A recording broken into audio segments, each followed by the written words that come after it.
Oke, mungkin aku mau nerusin dari pembahasannya Fahmi. Jadi untuk apps photo booth yang versi 2 ini, mostly semua data-data dan konfigurasinya itu terintegrasi secara online dan kita bisa manage secara online juga lewat semacam CMS atau back office web yang udah kita sediain, dan ini bisa kita akses di internet. Jadi kalau misalnya ada perubahan harga atau misalnya mau input voucher, mau monitoring transaksi, itu nanti bisa diakses lewat web ini. Mungkin aku kenalin beberapa menu yang ada di sini. Jadi pertama itu ada dashboard. Jadi untuk dashboard ini untuk monitoring statistik simple yang bisa dilihat dari semua outlet gitu ya. Jadi di sini ada berapa total successful transaction, kemudian dari successful transaction itu convert jadi berapa gross revenue.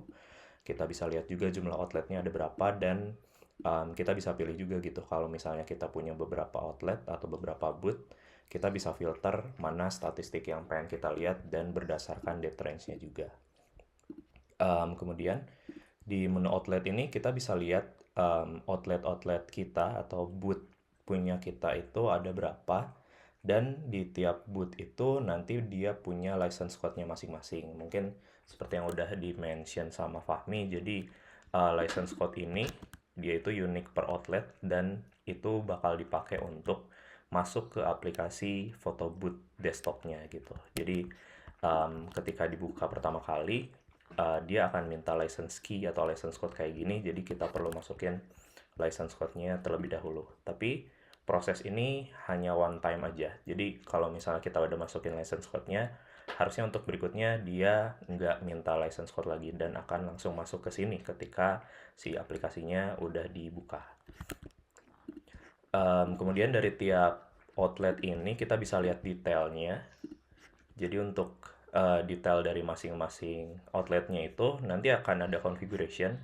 Nah, configuration ini dibagi jadi 3 section. Jadi ada tab midtrans, product, sama device. Kalau midtrans ini kayak credential gitu yang dipakai untuk menghubungkan ke si midtransnya biar kita bisa enable online payment.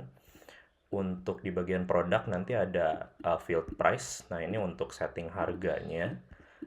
Jadi kalau misalnya sewaktu-waktu kita mau ngerubah harganya, kita bisa rubah di sini gitu. Kayak misalnya, coba aku cek dulu ya. Jadi ini tuh harganya 15 ya.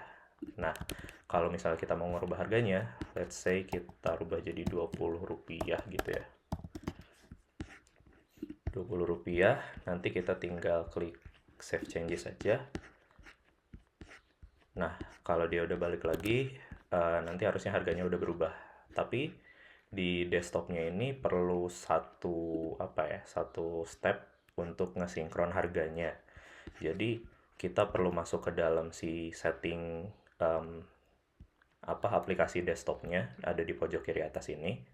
Nah, nanti dia bakal minta password admin access. Nah, password admin accessnya juga ada di konfigurasi yang tadi.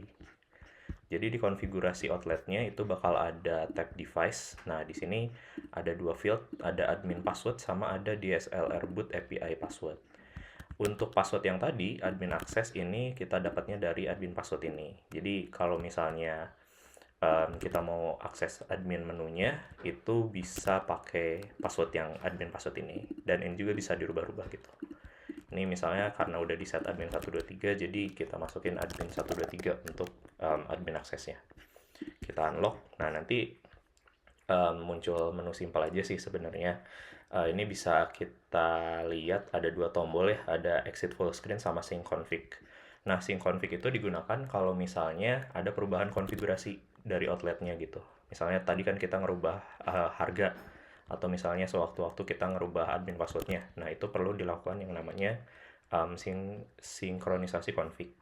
Jadi kita klik sync config sampai nanti ada bacaan config sync.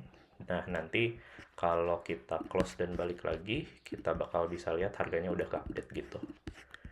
Nah, terus selain yang sync config tadi, itu juga ada tombol exit full screen. Nah, exit full screen ini untuk nge-minimize si aplikasinya biar bisa di-close gitu ya. Karena ketika pertama kali dibuka, itu nanti dia bakal full screen kayak di kiosk gitu. Kayak gini, nggak ada tombol close, minimize dan segala macamnya gitu. Kita bisa exit full screen, jadi dia bisa jadi tampilan kecil. Jadi in case kalau misalnya apa namanya, mau tutup gitu ya si bootnya, itu bisa kita keluarin dengan cara ini gitu. Jadi kita exit full screen dulu baru nanti close aplikasinya gitu. Kalau kita mau balikin lagi kita bisa tekan enter full screen. Jadi nanti dia balik lagi gitu. Nah, itu sekilas tentang si photoboot desktopnya. Ini juga tadi aku jelasin soal konfigurasi outletnya gitu ya. Terus berikutnya kita bisa ke menu transaction. Jadi di menu transaction ini kita bisa lihat real time transaksi dari semua outlet yang kita punya untuk photobootnya gitu.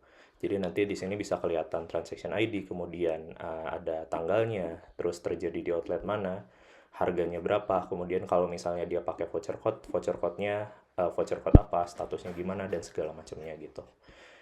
Ini juga kita bisa filter sesuai dengan keinginan kita, based on date range juga. Selain itu juga kita bisa lihat transaksinya itu bisa kita ekspor jadi CSV juga gitu sih. Dan satu lagi mungkin fitur existing yang kita bawa ke sini juga. Kalau dulu mungkin untuk bikin voucher itu harus selalu remote ya. Nah, kalau sekarang itu nggak kayak gitu. Jadi kalau misalnya kita mau bikin voucher, kita bisa input langsung di web ini dan nanti akan langsung bisa apply ke si bootnya gitu. Nah, tampilannya kalau misalnya kita udah bikin voucher sebelumnya, itu nanti kurang lebih kayak gini untuk list all vouchersnya. Jadi untuk voucher itu dia ke apply-nya itu ke masing-masing booth. Jadi masing-masing booth atau masing-masing outlet itu bisa punya voucher yang beda-beda gitu.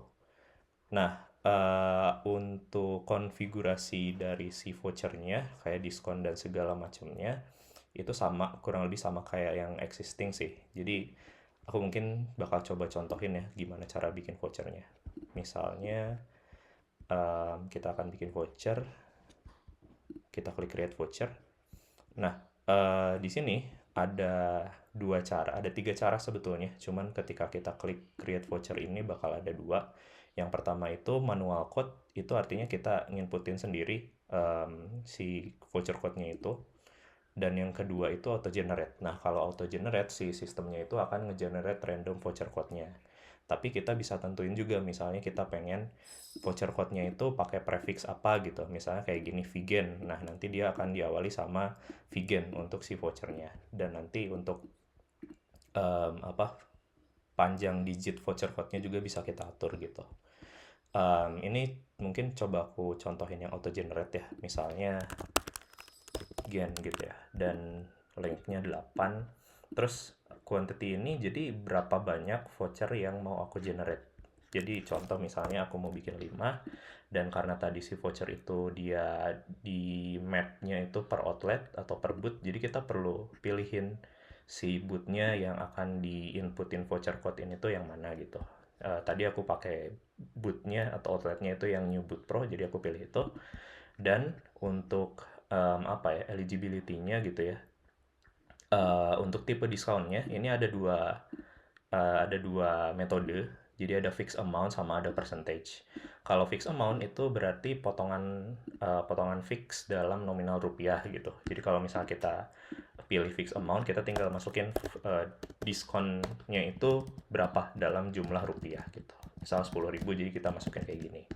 Tapi kalau misalnya percentage, kita masukinnya dalam bentuk persentase, dan nanti si diskonnya itu akan relatif tergantung price yang udah kita tentuin gitu. Let's say kita masukinnya itu 50, terus harga photobootnya 35.000. Nah, nanti dia bakal ngitung, si sistemnya bakal ngitung bahwa voucher ini tuh dia bakal ngediskon 17.500 gitu sih. Kalau diskon type dan diskon value ini harus diisi. Kemudian yang berikutnya, tapi ini opsional, kita bisa nentuin si vouchernya itu aktif dari tanggal berapa sampai tanggal berapa. Kadang ada requirement yang seperti itu ya vouchernya, jadi kita bisa tentuin, tapi ini opsional, jadi nggak disetting pun nggak apa-apa gitu.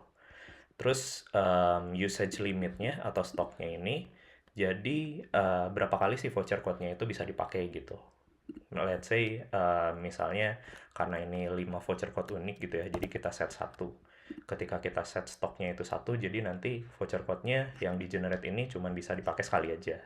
Kalau misalnya kita pengen bikin yang tetap gitu ya, dan stoknya banyak, bisa dipakai berkali-kali, kita tinggal set aja berapa sih jumlah stoknya gitu. Nah, kalau udah kita tinggal create voucher, nanti dia akan bikin si vouchernya itu gitu. Nah, jadi nanti hasilnya kurang lebih kayak gini. Eh, Prefixnya gen dan nanti sisanya akan unik gitu. Terus kita juga bisa manual code kayak tadi ya. Manual code, jadi kita tentuin gitu misalnya gratis, katakanlah kita apply ke boot yang tadi, dan misalnya ini voucher code buat order yang gratis gitu, kita juga bisa tentuin diskonnya. Jadi diskonnya kita atur gimana caranya sampai menyamai harga dari si bootnya gitu. Misalnya di sini bisa dua cara, bisa setting persentasenya jadi 100, atau misalnya kita samain fix amount-nya sama harga totalnya berapa gitu. Ini misalnya kita bakal pakai percentage aja jadi 100 gitu. Usage limitnya misalnya 5, jadi nanti voucher code ini bisa dipakai buat 5 kali gitu. Kita create voucher dan nanti juga bisa bakal kebikin gitu.